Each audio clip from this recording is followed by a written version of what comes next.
Hoy en We Are Real Estate Miami tenemos el placer de tener con nosotros a Carlos Calabuig, Branch Manager de PRMG, los cuales están en 49 estados. Prácticamente ellos dominan todo el país y nos sentimos muy afortunados de tenerlo aquí con nosotros. Carlos, muchísimas gracias por tu tiempo y por compartir tu conocimiento con nosotros. Muchas gracias por la invitación y es un gusto estar con ustedes. Gracias. Carlos, ¿es un banco hipotecario realmente una mejor opción que un banco tradicional para obtener un préstamo hipotecario, incluso si se tiene una larga relación con el banco, considerando que muchos clientes creen que el banco de toda su vida les ofrece un mejor servicio e interés en sus préstamos hipotecarios debido a su lealtad, por decirlo de esa manera? Sí, generalmente las personas, asocian que es donde tengo la cuenta y muchas de las cosas voy a poder resolver y no necesariamente funciona así. Pero además, una de las distinciones más importantes es que nosotros somos especialistas en préstamos hipotecarios. No tenemos otro tipo de productos como cuentas de banco, cajas de ahorro, tarjetas de crédito, préstamos personales, préstamos de autos o cualquier otro tipo de servicios. Y eso nos permite ser especialistas y específicos y obviamente, tener más cantidad de productos y soluciones también dentro de lo que es el préstamo hipotecario. Eso creo que es una de las distinciones más importantes. Yo siempre, lo explico un poco como que medicina general o cardiólogo y un poco esa es la referencia, ¿no? En el caso, si hablamos de préstamos hipotecarios, nosotros seríamos el cardiólogo de la situación, por decirlo de una manera. Claro. ¿Y qué ventajas específicas ofrece un banco hipotecario que lo hacen una mejor alternativa que cualquier banco tradicional? No solamente la agilidad del proceso, porque todos, obviamente, todos los integrantes del banco están pura y exclusivamente para ese tipo de producto, sino también lo que tiene que ver con términos, lo que tiene que ver con opciones de programas. Eso creo que es quizás una de las cosas más relevantes también. Existe gran cantidad de opciones que por ahí, si por ejemplo hablábamos de inversionistas extranjeros, quieren optar por un banco como Bank of America, Chase o Wells Fargo, ellos no, por ejemplo, no ofrecen el producto préstamo para extranjeros. Entonces, automáticamente, eso ya es una enorme diferencia. Perfecto, buenísimo. Excelente, Carlos. Mira, Carlos, tú y yo que hemos trabajado ya antes y eres tan conocedor del mercado latinoamericano, que obviamente es un mercado que hace refugio de capital acá en la Florida. En tu opinión, cuéntanos cómo se afectan estos indicadores económicos en Estados Unidos en cuanto a la inflación, el desempleo y el cambio del dólar a la moneda suramericana. ¿Qué impacto ves tú que se está presentando en las economías latinoamericanas y más específicamente en la moneda? Yo creo que una de las distinciones más importantes, es un poco lo que es la estabilidad, en algún sentido, de Estados Unidos en muchos aspectos sociopolíticos y económicos. Y eso tiene gran repercusión después, obviamente, en lo que es real estate o bienes raíces. Entendamos que uno de los componentes más importantes de la inflación es el costo de vivienda. Y la inflación es algo que en Estados Unidos, y ahora una prueba, bastante real, estamos viviendo, de que el gobierno es una de las prioridades, mantener y controlar la política monetaria de forma de poder tener bajo control la inflación, que no se convierte en un problema, obviamente, cuando se pierde el control de la suba de precios. Y muchos países de Sudamérica viven esa realidad y genera demasiada inestabilidad, es muy difícil hacer planificaciones y demás.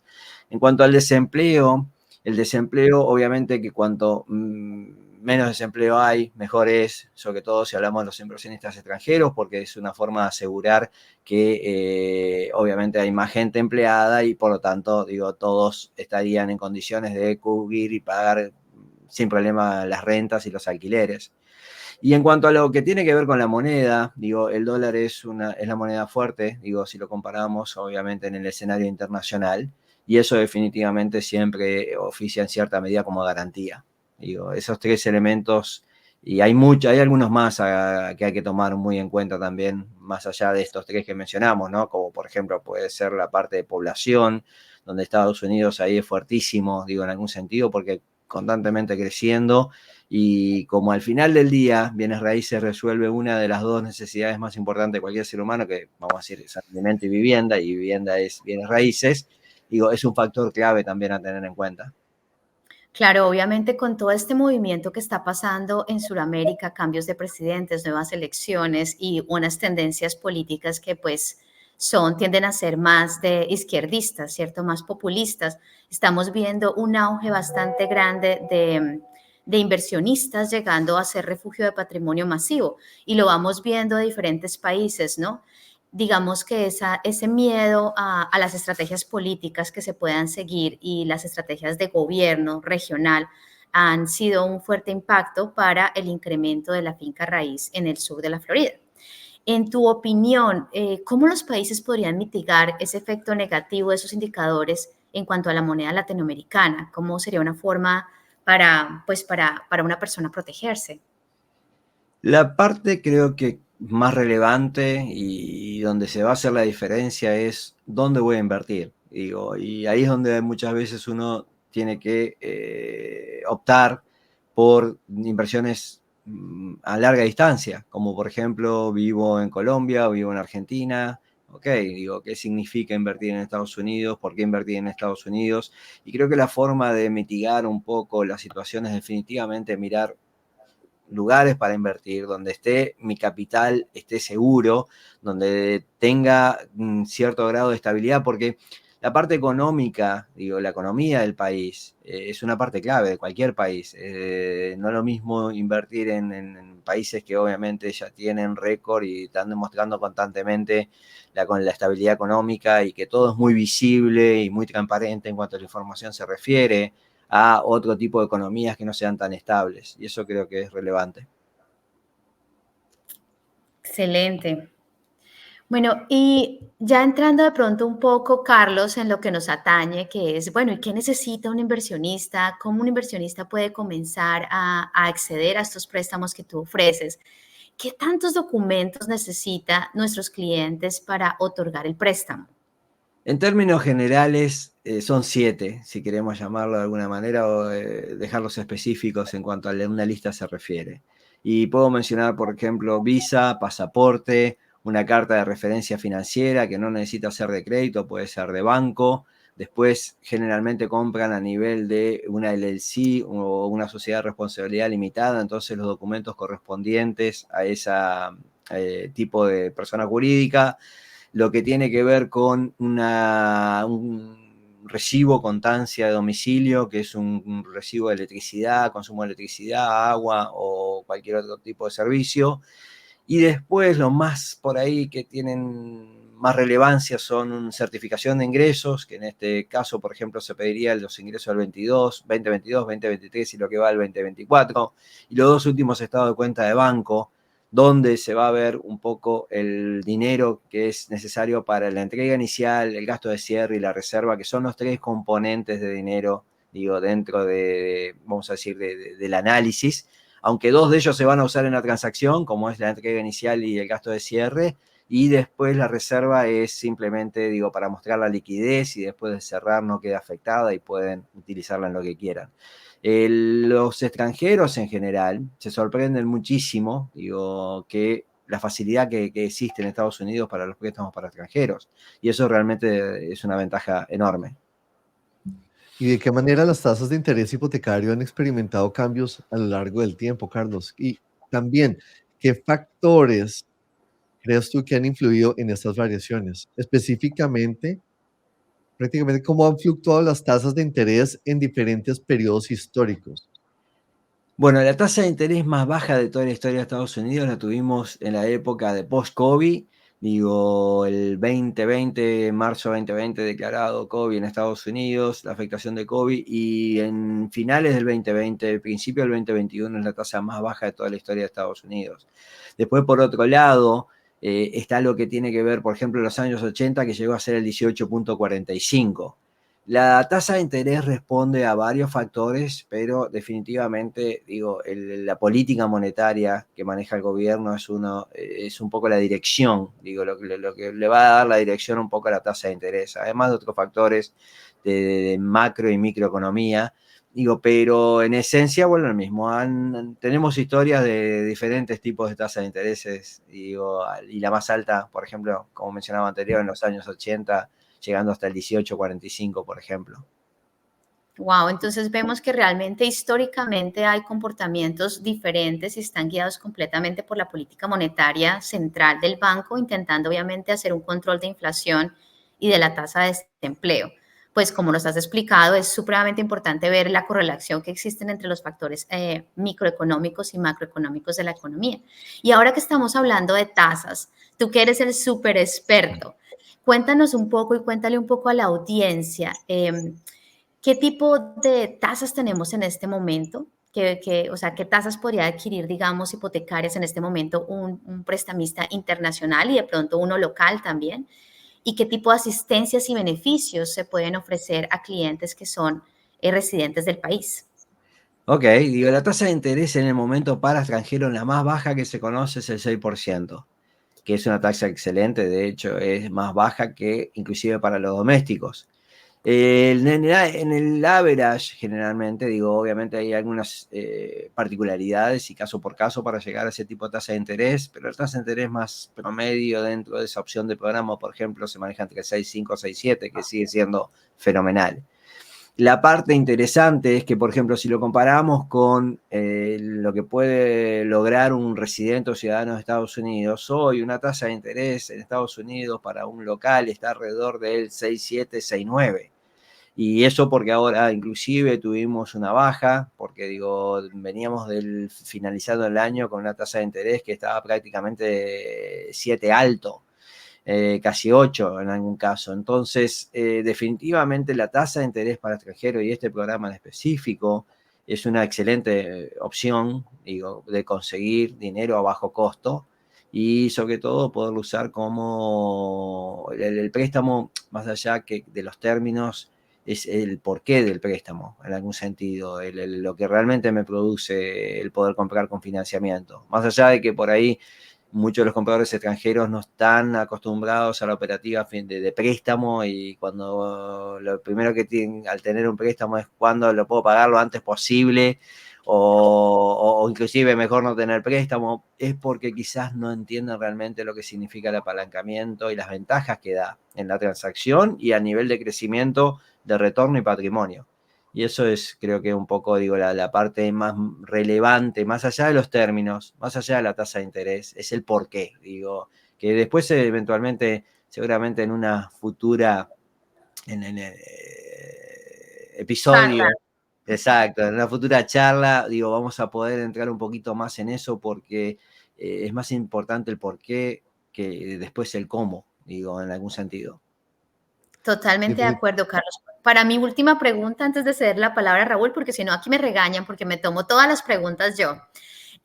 Ayer estaba hablando precisamente con un cliente mío y él me estaba expresando que su plan para inversión para este año era definitivamente adquirir unas propiedades en cash pequeñas y financiar otras. Y vemos cómo eso lo está colocando como un plan de retiro, porque obviamente pues va a recibir el ingreso en dólares hacia futuro.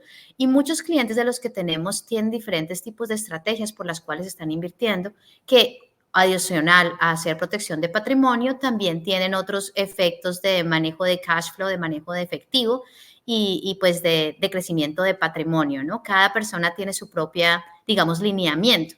Y lo que tú dices es muy cierto, mucho suramericano, mucho internacional desconoce la facilidad que existe para un extranjero adquirir préstamo en los Estados Unidos y cómo pueden apalancar su inversión y crecer y convertirse realmente en inversionistas calificados en pocos años, porque lo hemos visto con muchos clientes. Bueno, mi última pregunta es, este programa súper específico que me estabas mencionando, ¿cómo se llama? Porque quiero anotarlo y tenerlo aquí. ¿Cuál es el nombre de ese programa específico que nos ofrece esta super tasa de interés del 6%? No, yo lo defino más como categoría A, tipo de préstamo categoría A, porque dentro de la categoría A hay un par de opciones, no es la única. solamente que la segunda mejor opción ya la tasa de interés arranca en 7,125 y se posiciona más en el 7,5, 7,7, que es un punto de diferencia, por ejemplo. Pero digo, hay que entender que hay diferentes tipos de préstamos. Digo, está la opción, lo que yo le llamo A, después está B y después está C. Y en realidad, digo, las diferencias entre ellos es las condiciones o los requisitos, mejor dicho, y lo que tiene que ver con los términos. Y este particularmente siendo, bueno, es el mejor, digo, el que mencionábamos anterior, definitivamente en lo que hoy se refiere a mercado. Y eso, bueno, excelente para el que lo pueda utilizar definitivamente. Digo, hay que entender que los préstamos funcionan, los programas tienen requisitos, los clientes tienen condiciones. Las condiciones del cliente van a definir, digo, específicamente cuál es el programa que pueden calificar. ¿Es para A, B, C, solamente para A, solamente para B?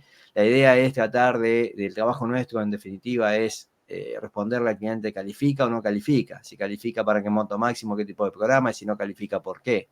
En general, bueno, lo mismo, la parte hay flexibilidad, aparte en cuanto a los programas se refiere, que eso también es interesante porque, digo, por lo menos hay diferentes opciones que los clientes pueden llegar a obtener y soluciones, que al final del día, digo, si hablamos del capítulo de inversión, digo, el tener soluciones es importantísimo. Muchísimas gracias. Ahora sí le cedo la palabra a Raúl, o si no, ya te dije. Gracias, Carolina.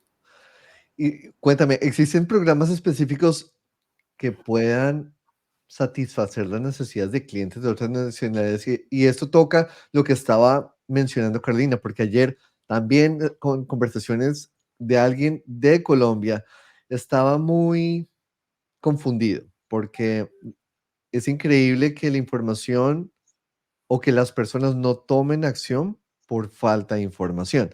Y esta persona pensó que por él ser ciudadano colombiano nunca iba a poder comprar acá y que si lo iba a poder hacer tenía que sacar de su bolsillo, por decirlo de esa manera, para comprar la propiedad. Nunca se imaginó que un banco americano prácticamente le abría las puertas para que él pudiera realizar sus inversiones. Pero entonces, volviendo a lo que estaba hablando Carolina, de los intereses y de los programas que existen para los inversionistas extranjeros, ¿por qué crees tú, aparte de que ya entendemos que el gobierno de Estados Unidos o la empresa Estados Unidos, porque Estados Unidos es una empresa, prefiere o le gusta atraer inversionistas porque eso genera muchísimo dinero? Entonces, aparte de ese beneficio o por esa razón, ¿por qué los bancos favorecen al extranjero y no a nosotros? En realidad creo que son situaciones de mercado. Digo, en este caso particular, dado un poco lo que está pasando con la inflación y lo que está pasando con préstamos del gobierno, que van relacionados muchos a la política del gobierno, digo, obviamente no responden igual que a un préstamo privado o de sector privado, como es el préstamo para extranjeros. Eso creo que es una de las diferencias más relevantes. Por eso es que los dos no funcionan exactamente igual o se mueven exactamente igual los cambios de tasa de interés en el tiempo. Eso creo que sería la respuesta más acertada, llamémosle, o una de los factores que definitivamente incide. Volvemos a lo mismo, hay como dos grandes tipos de sectores, si queremos llamar de una manera, todo lo que tiene que ver con préstamos respaldados por el gobierno y después todo lo que tiene que ver con préstamos privados o del sector privado. Y el Foreign National entra en esa categoría, por eso no se mueve exactamente igual que lo que pase con el sistema de gobierno, llamémosle. ¿Y qué factores pueden contribuir a la idea de que los extranjeros tengan realmente tanto interés de invertir acá versus en sus países? ¿Tú crees que tiene mucho que ver no solamente con la ventaja de que están diversificando su portafolio de propiedades, que están dolarizando, están protegiendo su patrimonio, pero tú también crees que influye mucho lo que es la manera como las propiedades acá se valorizan si lo comparan con sus países? Sí, definitivamente. Yo creo que una de las cosas más importantes en la inversión de bienes raíces es un poco tener de qué perspectiva se ve. Porque mucha gente, por ejemplo, se concentra quizás en el momento hoy, cuando en realidad real estate no es quizás la mejor manera de verlo en perspectiva, digo, con esa perspectiva, es de mediano a largo plazo, digo, hay que mirar 180 grados, no se puede mirar solamente el día de hoy. Y eso, digo, un poco, y hay un gráfico que vamos a compartir, que muestra un poco lo que ha sido los índices de precios, digo, por ejemplo, las propiedades en Estados Unidos.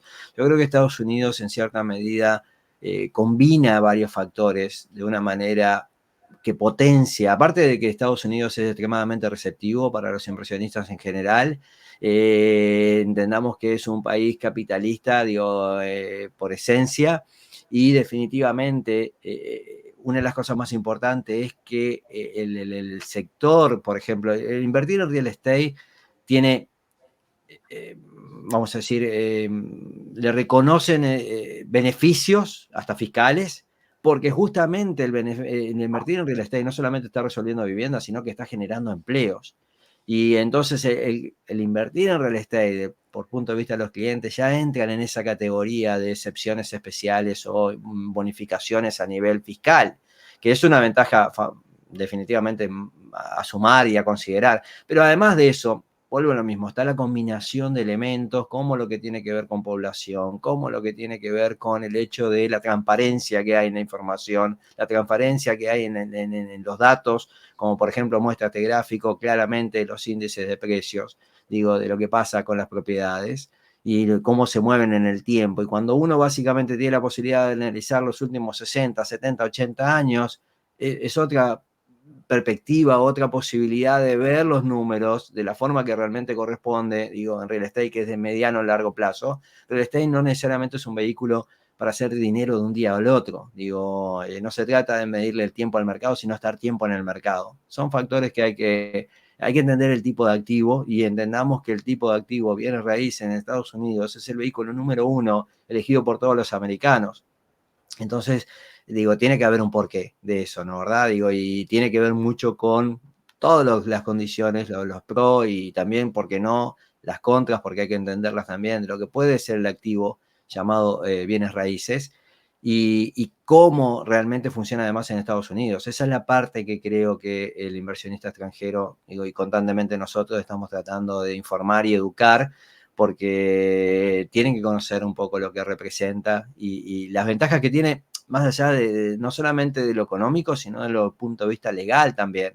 Digo, entendamos que ustedes son especialistas, digo, en esa materia mucho más que yo, pero por ejemplo, el alquilar una propiedad y después tener que sacar al inquilino porque no paga, por ejemplo, digo, esto es un trámite que acá fácilmente entre 2 y 3 meses máximo se resuelve. En nuestros países no necesariamente funciona ni parecido. Entonces hay varios factores que combinan.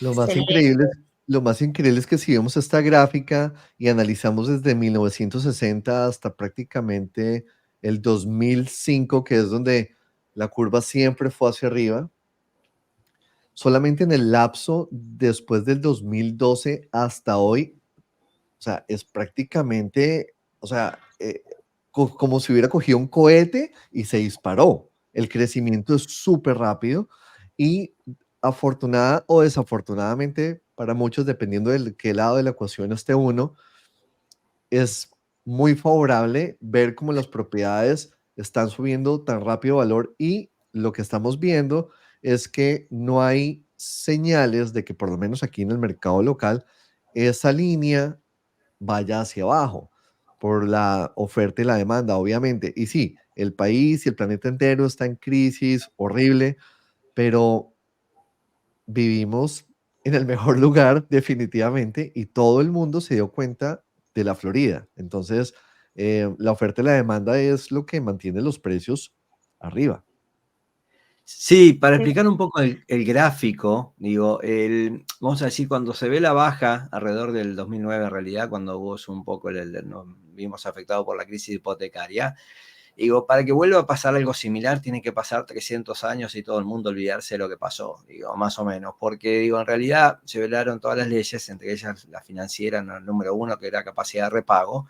Digo, la gente tenía 500 de score de crédito y se le daba un préstamo del 100%. Después de eso vino la otra versión, digo, de exigir absolutamente todo tipo de requisitos, que todavía estamos un poco en ese sector, que genera mucho más seguridad y mucho más estabilidad a todo el sistema financiero definitivamente. Aparte, digo, bueno, lo mismo, es dar con criterio los préstamos, que es la mejor manera definitivamente de manejarse. Eso fue un poco lo que afectó, por ejemplo, el 2009 y por eso esa baja y esa crisis importante, digo, que nos afectó, diríamos, quizás la más reciente de todas.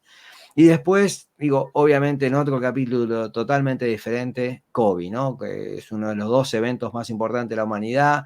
Estamos hablando de que hace más de 100 años no hablamos de una pandemia y particularmente no solamente vino a transformar, yo creo que real estate, digo, es micro, digo, hay que analizarlo, no todo es igual, no todas las zonas son igual y definitivamente Estados Unidos es 50 estados, es como si fueran 50 países.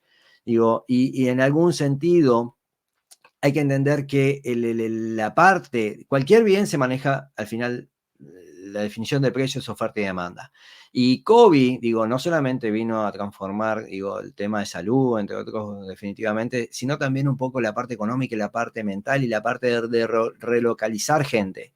Y ahí donde hubo 3, 4 estados en Estados Unidos que solo fueron los grandes beneficiados y por supuesto la Florida es uno de ellos. Y eso automáticamente, además que el estado de la Florida es uno de los más económicos en cuanto a impuestos se refiere. Entonces la gente por ahí dijo, ok, digo, no solamente voy a cambiar mi estilo de vida, digo, para lo que es el calor y la playa de la Florida, sino, por ejemplo, además el hecho de verme beneficiado a nivel de impuestos. Mucha gente tuvo aumentos de salario sin tener aumento de salario, de Nueva York, de California, simplemente porque tienen un costo de vida más económico, es como si indirectamente tuvieran un aumento de ingreso. Lo tienen, de hecho, ¿no? Es como si fuera un aumento de salario en algún sentido. Digo, entonces ese tipo de factores creo que son un poco claves de hacer distinción, porque si por ejemplo vemos el este de Estados Unidos y el oeste no se ha movido igual. En el oeste sí han bajado, digo, y se han ajustado los precios de la propiedad, lo cual igual tampoco va a ser no se puede comparar con otras situaciones como el 2009, es totalmente diferente. Pero digo, definitivamente, digo, mucha gente, digo, sí, digo, hay zonas de Estados Unidos que han tenido ajustes y hoy tienen que ver mucho con lo que está pasando a nivel de población, porque población es lo que realmente maneja bienes raíces en cualquier lugar del mundo. Digo, si no hay gente, ¿para qué va a haber casas, no? Digo, al final del día es la casa, soluciones de vivienda, una de las 2 necesidades más básicas de cualquier ser humano. Y eso creo que es un poco la parte relevante de por qué, digo, determinadas cosas pueden pasar en determinados lugares y por qué, por ejemplo, está la Florida y el sur de la Florida, digo, se ve de otra, vamos a decir, está en alta demanda, lo dicen los indicadores de nuevas licencias otorgadas, de compañías de mudanza, digo, con el movimiento de la gente, obviamente, y eso creo que a Miami, digo, en algún sentido, hay un antes y un después de COVID. Digo, Miami siempre fue Miami, siempre fue reconocido internacionalmente, pero con COVID creo que es un poco más relevante. Digo, y a eso después le agregamos eventos, ¿no? Digo, que están afectándonos positivamente, digo, en muchos aspectos y que también nos están poniendo todo el foco de atención en Miami. Y bueno, es un poco, hay una transformación, ha tenido años de transformación diferentes, pero este es muy singular definitivamente y por algo muy único que pasó, que es COVID. Bueno, Carlos, muchísimas gracias. De todas maneras, vemos que en este análisis económico que estamos haciendo y análisis también de tasas, vemos que la Florida se presenta como una opción excelente a futuro y en este momento para la inversión en finca raíz y que existen los mecanismos financieros para adquisición de préstamos y apalancamiento para que pues, los internacionales puedan realmente acceder a este boom, a este crecimiento que está pasando, que como yo lo veo, no tiene parada. O sea, con los niveles de inversión que están haciéndose a niveles locales en la mayoría de las ciudades principales de la Florida, como Jacksonville, Tallahassee, vemos también incluso ni siquiera solamente Miami, o sea, no lo que conocemos como Miami, el Great Miami, Orlando, vemos una expansión en la Florida gigantesca, porque lo que tú dices, la demanda interna de los Estados Unidos se está localizando a la Florida, la demanda europea se está viniendo a la Florida, la demanda suramericana se está viniendo a la Florida. Conclusión, la Florida es the place to be. Pero bueno, entonces con esto, y sabemos que Andrés siempre lo dice, que vivimos en el mejor lugar del mundo, para un resumen así súper cortico y para cerrar, Carlos, ¿cómo se tiene que preparar un cliente internacional para acceder a estos préstamos que tú tienes? Así súper bullet points, súper práctico. ¿Cómo se tiene que preparar este cliente? ¿Y cómo te podemos contactar? ¿Cuál es el procedimiento para acceder a esta calificación de préstamos a tan altos, digamos, niveles favorables para el inversionista? Generalmente el contacto es primero con el agente de bienes raíces, directamente con ustedes, y generalmente ustedes lo refieren al especialista de préstamos hipotecarios. En ese momento lo que vamos a hacer es tratar de establecer una conversación rápida, digo, a través de WhatsApp generalmente, que nos va a permitir, digo, revisar. No conozco dos clientes iguales con mismas condiciones en mis 26 años de carrera. Entonces nos va a permitir revisar las condiciones del cliente, además los objetivos que tiene, y de esa manera rápidamente, digo, ver cuáles son los caminos. Le tomamos información básica telefónica, le mandamos un email con lo que se necesita. Como mencionaba anterior, son documentos súper simples y bastante básicos. Y una vez que tengamos los documentos, obviamente va a estar completo como para poder manejar el trámite de la búsqueda y comprar y precalificarse primero y después salir a buscar la propiedad. Digo, siempre va a ser el sistema. Y para nosotros, por lo mismo, es solamente tan fácil como una breve comunicación a través de WhatsApp. Digo, y para comunicarse conmigo, generalmente digo, bueno, mi número directo es el 1-786-217-3618, que es directamente el número de contacto de WhatsApp. Y con eso, digo, es un poco el cómo lo podemos manejar de manera súper simple. Ya para finalizar, Carlos, muchísimas gracias por todo tu tiempo. Sabemos que nuestra agenda y la tuya son una locura y nos encantaría podernos quedar aquí contigo todo el día. Sin embargo, sabemos que contamos con tu apoyo y que pronto estarás de regreso con nosotros. ¿Es verdad? Claro que sí, claro que sí. Estoy para ayudar en todo lo que necesiten y ayudar a los clientes. Digo, la parte importante es que tenemos, digo, la carrera nuestra, digo, es en cierta medida una bendición porque, digo, cuando hablamos de inversionistas, el más beneficiado obviamente es el inversionista en toda esta parte del sistema de apalancamiento, compra de propiedades en Estados Unidos. Y nosotros felizmente estamos en esa parte del proceso de colaborar justamente con el que tiene más beneficio y es la parte más importante, llamémosle, de la transacción y del proceso que es el cliente al final del día. Así que estamos para ayudarlos a todos definitivamente. Una vez más, repite tu teléfono, porfa. Sí, 1-786-217-3618. Perfecto. Si tienes preguntas, recuerda suscribirte a We Are Real Estate Miami y compartir todos nuestros videos con tus amigos y familiares. Hablamos luego. Nos tenemos que ir. Chao. Gracias.